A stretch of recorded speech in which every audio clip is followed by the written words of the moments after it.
আল্লাহ বলেন আল্লাহর জাহান্নাম হচ্ছে সে হুতামা নামক জাহান্নাম, নারুল্লাহিল মুকাদা, এটা হচ্ছে একটা আল্লাহর জ্বালানো আগুন।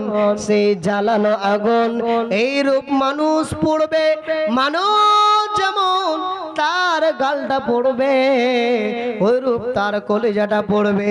ওই সময় দেখবেন এই পৃথিবীর মধ্যে কারোর শরীরে যদি আগুন লাগে হাতে লাগতো হাতটাই পড়বে, আর কিছু পড়বে না।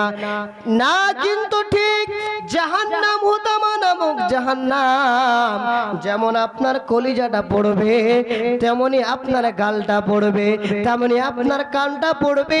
সে জাহান্নামে কারা যাবে?